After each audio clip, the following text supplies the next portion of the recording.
Chemistry unit 3 केमिस्ट्रीमध्ये कसं आहे तर आपल्याला आहे असेच आन्सर्स लिहायला लागतात. तर फर्स्ट क्वेश्चन आहे define nano material explain the classification of nano material.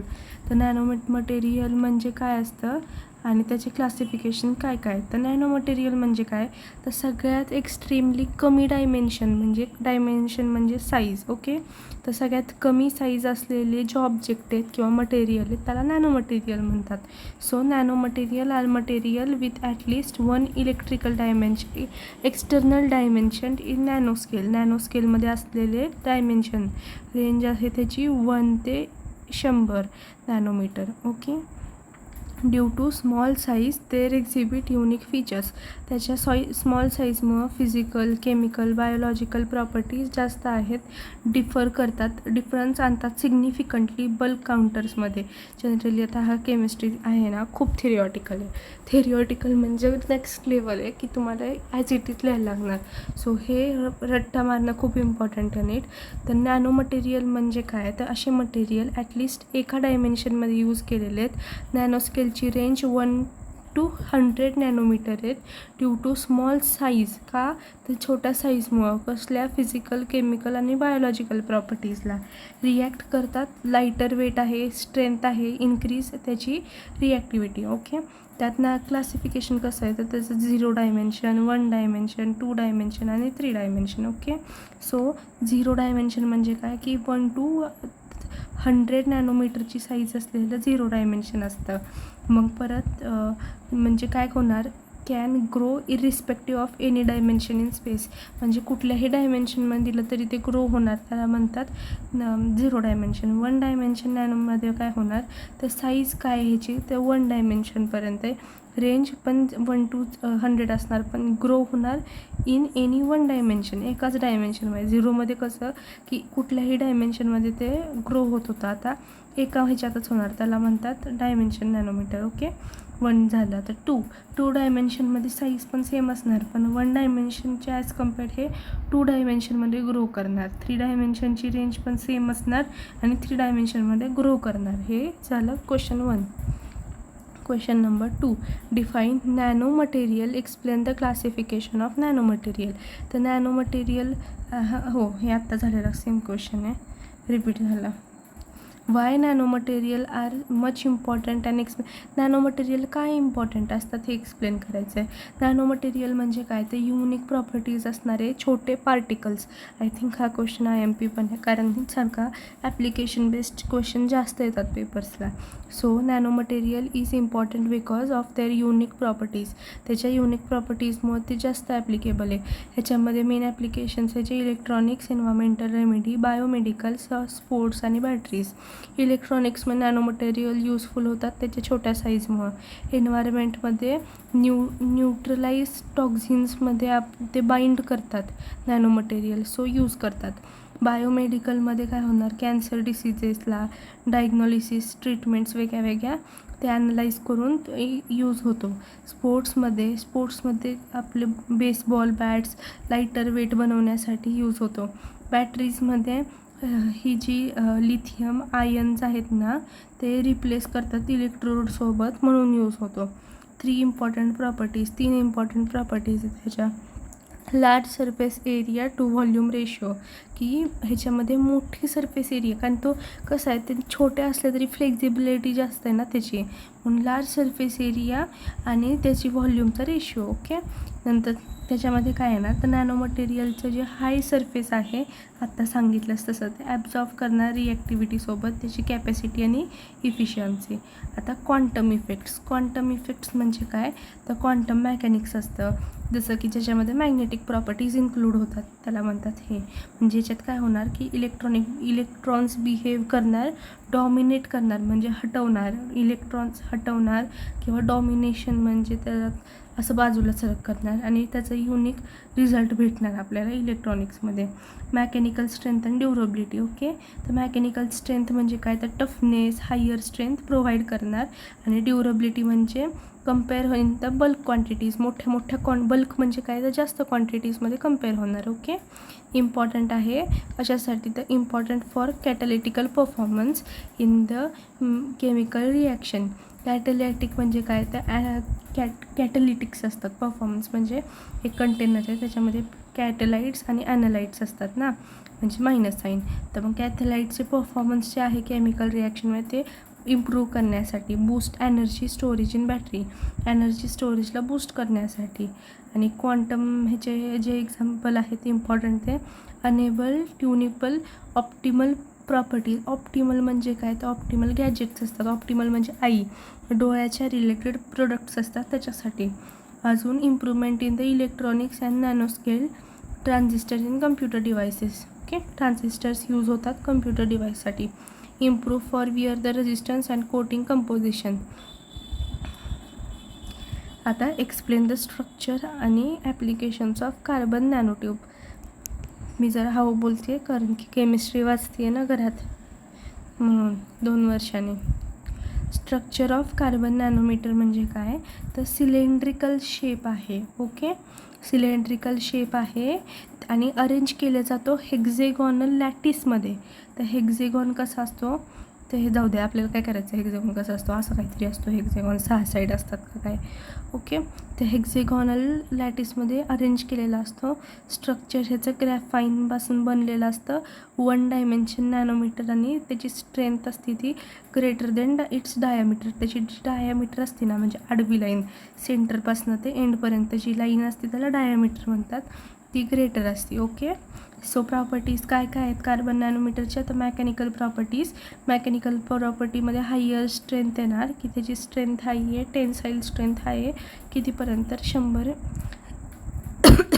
100 times of steel. Higher elastic modulus. Higher elastic मॉड्यूलमध्ये युलॉंग्स मॉड्यूल नावाचा एक मॉड्यूल आहे, 12th शिकवलेला होता. तर त्याची कॅपॅसिटी म्हणजे काय, स्ट्रेंथनेस वाढवतं, म्हणजे इनडायरेक्टली उंची वाढवतं. सो लाईट वेट म्हणजे काय, ऑब्व्हियसली माहिती आहे. त्याची पण हाय स्ट्रेंथ, ह्याच्यामुळे हाय स्ट्रेंथ येते. CNTs यूज होतात, एक्स्ट्रीमली लाईट वेट. आणि लाईट वेट खूप आहे, मी आत्ताच म्हटलं नाही का ते. मग इलेक्ट्रिकल प्रॉपर्टीज कुठले तर कंडक्टिव्हिटी काय होणार, की सेमीकंडक्टर इलेक्ट्रिसिटी ट्रान्सफर करणार, high electrical voltage, copper making ideas electronics आणि सेन्सर्समधनं. थर्मल प्रॉपर्टीज म्हणजे काय, तर हाय थर्मल प्रॉपर्टीज म्हणजे काय, तर टेम्परेचर हाय राहणार अशा प्रॉपर्टीज. त्या मॅनेज कशा करायच्या एक्स्ट्रीम हीटमध्ये, इथं लिहिले conduct heat. Okay, thermal stability म्हणजे काय, त्याचे हाय हीट आहे ती मॅनेज कशी करायची, तर मेंटेन करणार आपण स्ट्रक्चरला, इंटिग्रिटीला, आणि even in the vacuum 2000 degree सेल्शियसनी पण. ॲप्लिकेशन आहे cooling, biomedical, energy storage, fuel cell. Okay, तर ह्याच्यात कसं आहे, केमिस्ट्रीला आपल्याला हे खूप रीड करायला लागतं 4-5 वेळा, तेव्हा कुठं लक्षात राहतं. कारण की ह्याच्यामध्ये समजणं इम्पॉर्टंट असण्यापेक्षा रट्टा मारणं इम्पॉर्टंट आहे, कारण त्या टीचर्सला ॲज इट इज लागतं लिहिलेलं. आणि हे लिहून पण ते आपल्याला 5 पैकी 3 आणि 4च देतात. Explain the structural properties application of graphene एक असं मटेरियल आहे जे 2 डायमेन्शनल आहे. ओके, आणि कार्बन प्रॉपर्टीज, ग्रॅफाईनच्या लॅटिस बाउंडेड असतात, हायड्रोजन ॲटम्स प्रेझेंट असतात. सायंटिफिक शब्द येणं खूप इम्पॉर्टंट आहे, सोरट्टा मारणं खूप इम्पॉर्टंट आहे. ह्यात समजून घेण्याचं काय आहे, तर काय येतं ह्याच्यामध्ये, तर ग्रॅफाईन आहे. आता लक्षात ठेवायचं असं क्वेश्चन आहे की ग्रॅफाईन म्हणजे काय, तर हे 2 डायमेन्शनल मटेरियल आहे. शब्द इम्पॉर्टंट झाला 2 डायमेन्शनल. परत डिराईव्ह होतो ग्रॅफिन कशापासून, कार्बन ॲटम. ग्रॅफाईन लॅटिसमध्ये बाउंड कशासोबत होतो, तर हायड्रोजन ॲटमसोबत. हे शब्द आता काय समजून घेण्याचे आहेत का, नाही, हे लक्षात ठेवायचे आहेत, म्हणजे रट्टा मारायचे. तर फॉर्मिंग सॅच्युरेटेड हायड्रोकार्बन स्ट्रक्चर. मग ते काय फॉर्म करतं, जेव्हा बाउंडमध्ये हायड्रोजन ॲटम येतं तेव्हा फॉर्म होतं saturated hydrocarbon structure. Saturated hydrocarbon structure आपण कशात शिकलो होतो, ऑर्गॅनिक केमिस्ट्रीमध्ये 11th-12thला. तर ह्याच्यामध्ये काय होतं, प्रत्येक carbon atom covalent bonding show करतं. आता कोव्हॅलंट बॉन्डिंग आता समजून घेण्याला खूप डीप जायला लागतं. कोव्हॅलंट बॉन्ड म्हणजे काय की दोन जर नसतं का आपण CO2 असेल तर काहीतरी C मग हा कोव्हॅलंट बॉन्ड झाला. O2 असं काहीतरी करतो, 12th होतं ते. मग प्रॉपर्टीज काय काय ह्याच्या, तर electrical conductivity, open for band width, ह्याच्यामध्ये बँड गॅप इम्पॉर्टंट शब्द आहे. मेकॅनिकलमध्ये स्ट्रेंथ, टेन्साईल स्ट्रेंथ आणि फ्लेक्झिबिलिटी. आणि sp3 स्ट्रक्चर. sp3 म्हणजे काय, तर आता CO2 होता तर CO2ला O आणि असं काहीतरी O, मग हा sp3 sp2 असे स्ट्रक्चर काढायचो आपण, ते येते. मग थर्मल म्हणजे काय, तर हायब्रिडायझेशन याचं sp3 आहे आणि थर्मल कंडक्टिव्हिटी कम्पेअर लोअर आहे, म्हणजे कमी आहे, लो आहे. ओके. केमिकल्स ह्याचे की रिॲक्टिव्ह आहे का नाही, हायड्रोजनसोबत आहे, तर इथं हायड्रोजन ॲटम आहे, मग कशासोबत रिॲक्टिव्हिटी होणार, केमिकलची, तर हायड्रोजनसोबत, असं लक्षात ठेवायचं. आता question number 5, define quantum dots. हा एक इम्पॉर्टंट क्वेश्चन वाटतो. क्वांटम डॉट्स तर म्हणजे काय, तर 0 डायमेन्शनल मटेरियल आहेत ज्याची साईज कमी आहे आणि डे ब्रॉग्लीज वेवलेंथ, ही आपल्याला 12th होती, केमिस्ट्री फिजिक्स दोन्हीला पण. तर डे ब्रॉग्लीज वेवलेंथ मटेरियलनी कम्पेअर केली जाते. डिफरन्स बिटवीन क्वांटम डॉट्स आणि नॅनो मटेरियल. तर नॅनो मटेरियल म्हणजे काय, मटेरियलची जी साईज आहे ती 1 nm आणि 500 nm असते. Nano material greatest in de Broglie's wavelength, greatest आले आणि त्याचे जे नेचर ऑफ पार्टिकल आहे ते ओबे करतात, क्लासिफाय करतात मेकॅनिक्सला. ॲप्लिकेशन त्याची. आणि क्वांटम डॉट्स म्हणजे काय, ज्याची साईज खूप कमी आली, 0 डायमेन्शनमध्ये आली, त्याने लेस, त्याच्यामध्ये डे ब्रॉग्लीज वेवलेंथ कमी असते, म्हणजे याच्यात वरती ग्रेटर होती त्यात कमी आहे. आणि show wave nature and obey quantum mechanics, हे ओबे करतं, ही फॉलो करतं क्वांटम मेकॅनिक्सला. काय, क्वांटम डॉट्स. ॲप्लिकेशन क्वांटम डॉट्सचे हे आहेत सगळे, हे पाठ करायचे. आता व्हॉट इज कार्बन नॅनोट्यूब. तर कार्बन नॅनोट्यूब म्हणजे काय, तर CNT is tabular form of carbon with diameter small 1 nm. 1 nmचा असणाऱ्या डायमीटरमध्ये एक ट्यूब लाईक स्ट्रक्चर आहे. CNT has few nanometre micron. Few म्हणजे खूप कमी, मायक्रॉन्स आहेत NMमध्ये. Okay. CNT configuration carbon nanotube. CNT म्हणजे नाही तर परत म्हणचाल काय CNT. डायमेन्शन ग्रॅफाईनच्या शीटमध्ये रोल केलेलं असतं, त्याच्यासाठी ही कायरल अँगल आहे, तो ॲज इट इज पाठ करायचा. Type of carbon nanotube. Type कुठले आहेत, हा क्वेश्चन आलता पेपरला, हे हवाला. काय तर सिंगल वॉल्ड कार्बन नॅनोट्यूब आणि मल्टी वॉल्ड कार्बन नॅनोट्यूब. ह्याचा डायग्राम पण आहे, पण त्याला काय मार्क्स दिले नव्हते मॅमने मला, सो एवढं लिहिलं खूप होईल. मग सिंगल नॅनोट्यूबमध्ये काय होणार, तर हे डायामीटर त्याचा 2 नॅनोमीटरपर्यंत आहे, लेंथ 2 मायक्रोमीटर आहे, 1 डायमेन्शन आहे आणि सिंगल शीट ग्रॅफाईन शीटमध्ये असते. मल्टीमध्ये काय असतं, तर नेस्टेड म्हणजे कसं, तर नेस्ट कशा असतात, असं एकामेकात चिटकलेलं सगळं, त्याला म्हणतात नेस्टेड. ओके. ह्याचा जो डायामीटर आहे तो 2 आहे आणि इनर डायामीटर, आउटर डायामीटर 2 आहेत. मल्टी वॉल्ड आहे म्हणजे जास्त वॉल, असे इमॅजिन करून लक्षात ठेवायचं की बाबा 1 वॉल झाली, 2 वॉल, 3-4 वॉल आहेत म्हणजे मल्टी वॉल आहे. मग outer diameter. Okay. So multi wall आहे, लेड ग्रॅफाईन शीटच्याच लेअर आहेत आणि केमिकल ह्याच्यामध्ये SWNT काही ते यूज होतं. Define conductivity and polar structure. Okay. तर कंडक्टिव्हिटी काय आहे, तर पॉलिमर काय असतं, कंडक्टिंग पॉलिमर काय आहे, असं क्वेश्चन आहे. सॉरी, खूप दिवसांनी मी पण केमिस्ट्री वाचते. Polymer which can conduct electricity. असं पॉलिमर जे कंडक्ट इलेक्ट्रिसिटी त्याच्यामधनं पास होती किंवा कंडक्ट, त्याच्यामध्ये इलेक्ट्रिसिटी असते इलेक्ट्रॉनच्या मुवमेंटसाठी आयन्सच्या, त्याला म्हणतात कंडक्टिव्हिटी पॉलिमर म्हणजे काय, तर असा पॉलिमर ज्यातनं इलेक्ट्रिसिटी कंडक्ट होती त्याला म्हणतात conductivity polymer chain should contain configuration. तर आपल्या डिपार्टमेंटच्या सब्जेक्ट्सला आपण मनाने पेपर लिहितो तसं इथं नाही आहे. इथं ॲज मच ॲज रट्टा मारून लिहितो ते पण कमी झालं. So polymer chain should contain configuration और polymer chain should contain extra doped material. तर डोपंड मटेरियल मला काही माहीत नाही काय असतं, पण पाठ करायचं. Polymer should have planar. तर स्ट्रक्चरल रिक्वायरमेंट्स कंडक्टिंग पॉलिमरच्या काय काय झाल्या आता. तर आता polymer should have planar structure पाहिजे, त्याला ॲरोमॅटिक रिंग पाहिजे. असे की पॉईंट्स लक्षात ठेवायचे ह्यातले, की ह्यात काय झालं, टोपंड मटेरियल झालं, ह्यात काय झालं तर प्लॅनर स्ट्रक्चर झालं. ह्याच्यामध्ये काय आहे तर कंटेन चेन कॉन्फिगरेशन, परत हॅव लिनियर स्ट्रक्चर, असं एक लक्षात ठेवायचे वर्ड्स आणि तेवढे 5 पॉईंट लिहून यायचे. नंतर PA म्हणजे पॉलिॲसिटाईन, ते काय असतं तर ते त्याचं जे स्ट्रक्चर आहे ते लिनियर पॉलिमर सारखं असतं आणि अल्टरनेटिव्ह सिंगल किंवा डबल बॉन्डेड असतं. नंतरचं प्रॉपर्टी हाय कंडक्टिव्हिटी, ओके, कंडक्टिव्हिटी खूप जास्त आहे त्याची. डोपिंग, पुअर स्टेबिलिटी म्हणजे काय तर स्थिरता खूप कमी आहे. Application historical significance but less common due to instability, stability कमी असल्यामुळे त्याचं काही जास्त ॲप्लिकेशन नाही आहेत असं ते आपल्याला सांगतं आहे. डिफाईन बायोडिग्रेडेशन आणि त्याचे फॅक्टर्स काय आहेत PHBB सोबत, हा पण क्वेश्चन एक IMP वाटतो. तर biodegradation is a process of organic substances, एक ऑर्गॅनिक सबस्टन्स आहे जे ब्रेकडाऊन होतं सिमिलर कंपाऊंड्समध्ये.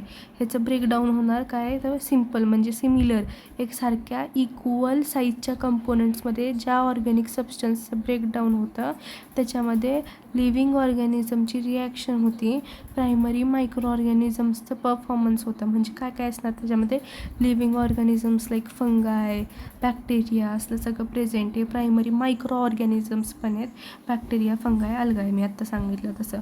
त्याला म्हणतात बायोडिग्रेडेशन. फॅक्टर्स काय काय आहेत तर नेचर ऑफ मटेरियल म्हणजे काय तर पॉलिमरची जी चेन आहे ती खूप इम्पॉर्टंट रोल प्ले करते डिग्रेडेशनसाठी, ओके. डिग्रेड होणे म्हणजे काय ते कमी होतं. पॉलिमरची जी लार्ज ॲलिफॅटिक कंपाऊंडची रेंज आहे, आता हा पॉईंट नीट लक्षात ठेवायचा. अल्सो हॅव लार्ज ॲमॉर्फस नेचर, ॲमॉर्फस म्हणजे चांगलं किंवा जास्त युनिक असणारं आणि त्याचं काहीतरी स्मेलिंग रिलेटेड पण आहे काहीतरी अर्थ, की चांगला वास असणारं किंवा असं काहीतरी आहे. आणि स्मॉल पॉलिमर चेन, ह्याची जी चेन आहे ती छोटी आहे. सो एन्व्हायरमेंटमध्ये ॲनारोबिक कंडिशन्स ज्या आहेत त्या फास्टर डिग्रेडेशनमध्ये हेल्प होतात. ॲनारोबिक कंडिशन, ओके, लक्षात ठेवायचं असं पॉईंट्स, की या पॉईंटमध्ये ॲनारोबिक कंडिशन इम्पॉर्टंट आहे शब्द. मग water is essential for microbial metabolism, असा हा शब्द लक्षात ठेवून सेकंड पॉईंट लक्षात ठेवायचा. pH of microorganism generally prefers and neutralize, असं लक्षात ठेवायचं. मायक्रोएबल ॲक्टिव्हिटीज म्हणजे काय की मायक्रो ऑर्गॅनिझम्सनी त्यांच्या ॲबिलिटीनुसार परफॉर्म केलेल्या ॲक्टिव्हिटीज ते पण नेसेसरी असतात एन्झाईमसाठी. तर युजेस काय आहेत PHBVच्या, preparation for model articles, packaging आणि लॅमिनेशन आणि मेडिकल ॲप्लिकेशन्स. सो आता आहे question, explain the detail of glass fibre, हा पण क्वेश्चन पेपरला आलता. तर क्लास फायबरचं जे आहे त्याच्यामध्ये काय आहे तर क्लास फायबर एक मोल्टन क्लाससोबत स्मॉल होल्समध्ये प्रिपेअर केला जातो. Composite prepare technique very simple, खूप सिम्पल टेक्निक आहे. Polymer resist coated both side, polymer त्याचं रिझिनचं कोटिंग दोन्ही साईडला असतं फायबरच्या क्लॉथला. नंतर रिझिन स्प्रेड केलं जातं असं लक्षात ठेवायचं, स्प्रेड होतं आहे युनिफॉर्मली आणि नंतर ते रोल केलं जातं रोलरमध्ये. मग हीट केलं जातं मोल्ड्सला at a certain temperature. Properties काय काय आहेत तर ह्या लक्षात ठेवायच्या. काय काय आहेत तर केमिकलचं अनरिॲक्टिव्हिटी आहे, हाय टेन्साईल स्ट्रेंथ आहे, low density, low productivity cost, हीटची स्टेबिलिटी हाय आहे, इम्पॅक्ट टफनेस आहे, स्ट्रेंथ आहे. ॲप्लिकेशन काय काय आहेत ऑटोमोबाईलमध्ये आहेत, तर मेकिंग चॅसिस पार्ट, नंतर रेसिंगच्या व्हेकलमध्ये आहेत, यूज्ड फॉर मेकिंग एअरक्राफ्टमध्ये. हा लास्ट क्वेश्चन आहे, इलेक्ट्रोल्युमिनिसंट सेल म्हणजे काय. आता ह्याच्यामध्ये कसं कुठलाही क्वेश्चन 3-4 येऊ शकतात, केमिस्ट्री डिपार्टमेंट एवढं आहे.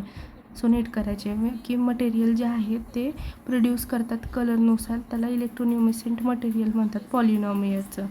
त्याचं हे डायग्राम इम्पॉर्टंट आहे, त्याची labeling cathode, emitter layer, hole transport, anode, conductivity, support.